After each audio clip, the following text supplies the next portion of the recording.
Tens of millions of people are expecting to vote in more than 10 African nations in 2019, according to the International Foundation for Electoral Systems, or IFES, a Washington, D.C.-based independent organization that supports citizens' right to participate in free and fair elections in more than 145 countries. Nigerian voters were scheduled to cast their ballots in the nation's presidential and parliamentary elections on February 16th.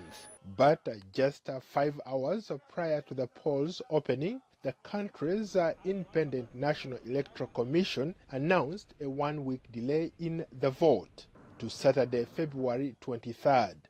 The Commission blamed logistical difficulties, including problems in distribution of ballots and result sheets, as well as sabotage, after 3 fires at its offices in the last 2 weeks. We believe that ultimately this decision is good for our democracy and for our country. I wish to assure you of our commitment to free, fair, and credible elections. 2 main political parties swiftly accused each other of orchestrating the delay as a way to manipulate the vote, a sentiment echoed by some voters, many of whom had traveled long distances to vote in their hometowns. Political observers are predicting a tight race between incumbent President Muhammadu Buhari and chief challenger, former Vice President Atiku Abubakar.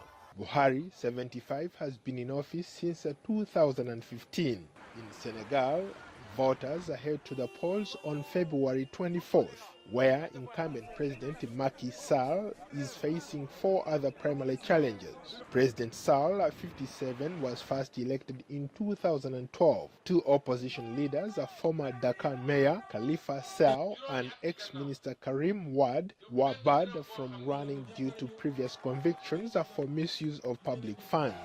Thousands of supporters of both former candidates have staged protests in recent months calling for fair and transparent elections.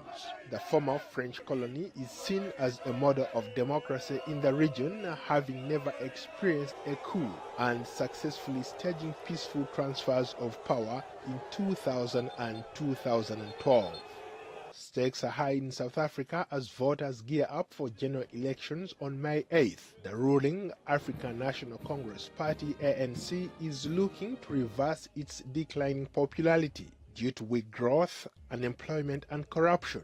The opposition has latched onto ANC's corruption as an election trump card. The ANC is facing a tough fight to retain its dominance and proposing constitutional changes to address land right issues. The far-left South Africa Economic Freedom Fighters Party has land exploration and jobs at the top of its election agenda. Malawians are expected to cast their ballots in tripartite elections on May 21st. Voters will select a president, members of parliament, and local councillors. The election pits incumbent President Peter Mutharika of the Democratic Progressive Party against his former Vice President Saulas Chilema. Political observers say Chilema is seen as the biggest threat to Mutharika. Meanwhile, former President Joyce Banda has also joined the race after reversing a decision to join an alliance with the opposition. Political analysts say her announcement could be a game changer. Paul Ndiho, VOA News.